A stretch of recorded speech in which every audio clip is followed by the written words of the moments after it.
নমস্কার, আপনারা সবাই কেমন আছেন? আশা করি সবাই ভালোই আছেন এবং সুস্থ আছেন। আপনাদের আমার একটি নতুন ব্লগে স্বাগত জানাই। আজকে আমি আপনাদেরকে দেখাবো যে আমাদের যে চাঁচলের লোকালিটিতে কালো কচুর পাতার মধ্যে ডাল, মটর ডাল কিংবা যে কোনো ডাল শিল পাটায় বেটে ওটার মধ্যে লঙ্কা, হলুদ এবং জিরার গুঁড়ো দিয়ে ওই পাতার মধ্যে মেখে পাতাটাকে ফোল্ড করে রান্না করে কীভাবে কচুর কচড়া রান্না করা হয় সেটা আপনাদেরকে দেখাবো। এটাকে শিল পাটায় বাটা হচ্ছে, বেটে এইভাবে করা হচ্ছে। এবার এটার মধ্যে লঙ্কা, হলুদ আর জিরার গুঁড়া দিয়ে মিক্স করে শুনে দাও আমার মায়ের মুখে। মা ভালো করে বলতে পারবে যে কীভাবে করা হবে। বলো বলো। যে কোনো ডাল ভিজিয়ে দিতে হবে। এটা ভিজানো ডাল, এমনি ডাল বাটা যাবে না, ভিজিয়ে বাটতে হবে। বেটে লবণ হলুদ দিয়ে মেখে কচুর পাতায় লাগাবো, লাগিয়ে নিয়ে ওটাকে পরিমাণ মতো পাতাতে লাগাবো, লাগিয়ে নিয়ে ওটাকে রাউন্ড করবো, গোল গোল করে নিয়ে সেটাকে আবার পিস পিস করে কেটে নিয়ে ওটা কড়াই ভাজবো। ভেজে নিয়ে আবার হালকা করে মশলা করবো, মশলা করে ওটা আবার মশলাটা ভেজে একটু জল দিয়ে তারপর পাতাটা ছাড়বো, টক দিব, টক দিয়ে রান্না হয়ে গেল। এই যে পরিমাণ মতো লবণ সেই শিলপাটায় বেটে নেওয়া ডালের মধ্যে দিয়ে দেওয়া হলো। এবার এটা হলুদ দিয়ে দেওয়া হলো পরিমাণ মতো। এবার সেটাকে ভালো করে মেখে নিচ্ছে। একটু চালের গুঁড়ি অ্যাড করে দেওয়া হচ্ছে, চালের গুঁড়ো। এভাবে দেখেন কালো কচুর কচি পাতার মধ্যে সেই শিলপাটায় বেটে নেওয়া ডালটাকে হলুদ, লবণ এবং চালের গুঁড়ো দিয়ে অ্যাড করে সেটাকে মেখে তারপর এই কচুর পাতার মধ্যে লাগিয়ে নেওয়া হচ্ছে।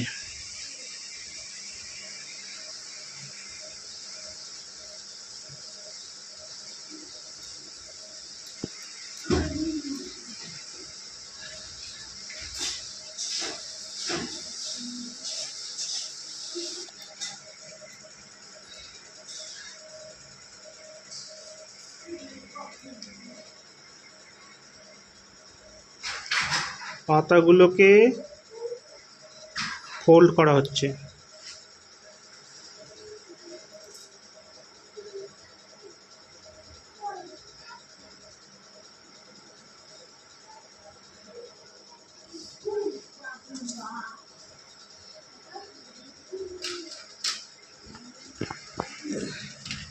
কালো কচুর কচি পাতা, এই কচি পাতার মধ্যে বেটে রাখা ডাল এবং ডালের মধ্যে লঙ্কা, হলুদ আর চালের গুঁড়ো মেখে ওটা এই কচু পাতার মধ্যে ভালো করে লাগিয়ে ফোল্ড করে কেটে তারপর রান্না করা হবে। এটা কালো কচুর পাতা। এই দেখেন এইখানে কচু পাতার মধ্যে ডালটাকে আমার মা লাগাচ্ছে, আর লাগিয়ে এইভাবে এর উপর আর একটা কচুর পাতা দেবে, তারপর আর একটা কচুর পাতা দেবে, এইভাবে লাগিয়ে একটু মোটা করে কচুর পাতাগুলোকে এইভাবে রাউন্ড করা হবে। রাউন্ড করে এটাকে পিস পিস করে কাটা হবে, কেটে তারপর ভেজে রান্না করা হবে টক দিয়ে। কালো কচুর পাতায় ডাল মেখে কচড়া তৈরির প্রসেসটা আমি আপনাদেরকে দেখাবো। দেখেন সেই রাউন্ড করে রাখা কচুর, ফোল্ড করে রাখা কচুগুলোকে রাউন্ড করে করে কাটা হচ্ছে পিস পিস করে। এটা কি বাটছো মা? সরষার কাঁচা লঙ্কা। আচ্ছা, সরষার কাঁচা লঙ্কাটা বেটে কি করবা? এটা দিয়ে প্রথমে করবো, তেল দিব, তেল দিয়ে একটা কাঁচা লঙ্কা চিড়ে দিয়ে সরষার ফোড়ন দিয়ে এই মশলাটাকে ভাজবো। ভেজে নিয়ে অল্প পরিমাণ মতো লবণ হলুদ দিব, দিয়ে নিয়ে ভাজা যখন মশলাটা হয়ে যাবে তখন একটু জল দিব, মানে পরিমাণ মতো জল দিয়ে জলটা ফুটে যাবে, টকটা দিব, মানে যে যে টক খায়, মানে আমচুর টকটা দিয়ে ফুটে যাবে তখন দিব এই কচুরগুলো যেগুলো ভেজে রেখেছি, কচুর পিসগুলো ওগুলো দিব, দিয়ে তারপরে নামিয়ে নিব।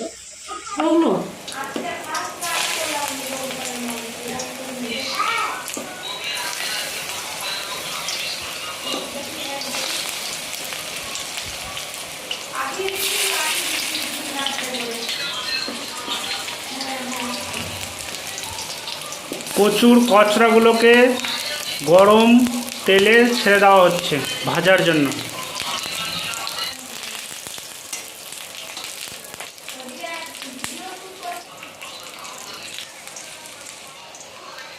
এবার ভাজা কমপ্লিট হয়ে গেছে। এবার ওইগুলোকে কচড়াগুলোকে তুলে নেওয়া হচ্ছে। বড়া বড়া ভালো বাসায় বলে এদেরকে কচুর বড়া।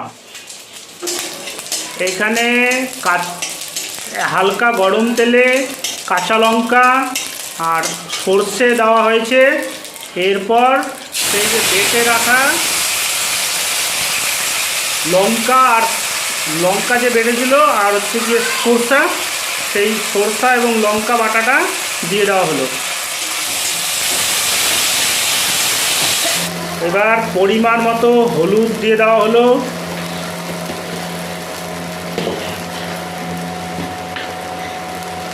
পরিমাণ মতো লবণ দিয়ে দেওয়া হলো।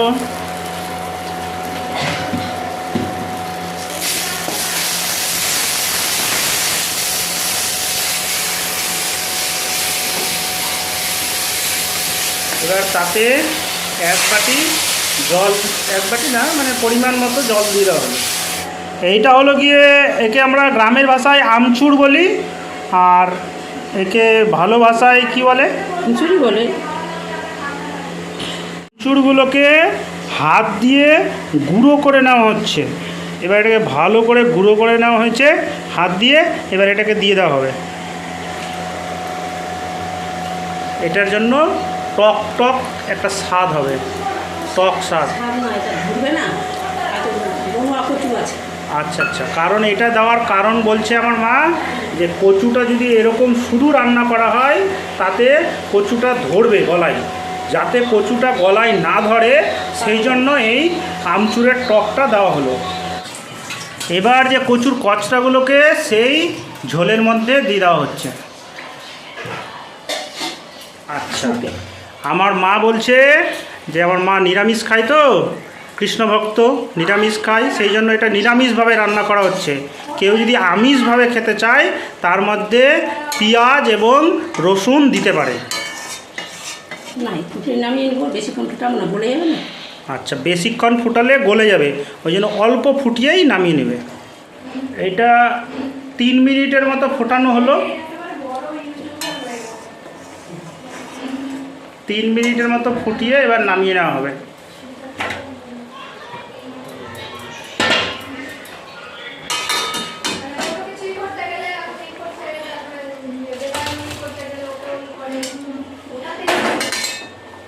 এই দেখেন কচুর কচড়া খাওয়ার জন্য রেডি হয়ে গেছে। এই যে কচুর কচড়া এবার খাওয়ার জন্য রেডি হয়ে গেছে। এটা বানালো গিয়ে আমার মা। আজকের এই ব্লগটি এখানেই শেষ করলাম। আপনাদের সাথে নতুন একটি ব্লগে আবার দেখা হবে। আপনাদের যদি ভিডিওটি ভালো লাগে তাহলে লাইক করে দেবেন, শেয়ার করবেন, কেমন লাগলো ভিডিওটি কমেন্টে জানাবেন, সাবস্ক্রাইব করে দেবেন এবং পাশে থাকা বেল আইকনটি প্রেস করে দেবেন। আর যদি ভিডিওটি আপনি ফেসবুক পেজে দেখে থাকেন তাহলে পেজটিকে ফলো করে দেবেন। আপনারা সুস্থ থাকবেন, ভালো থাকবেন। ধন্যবাদ।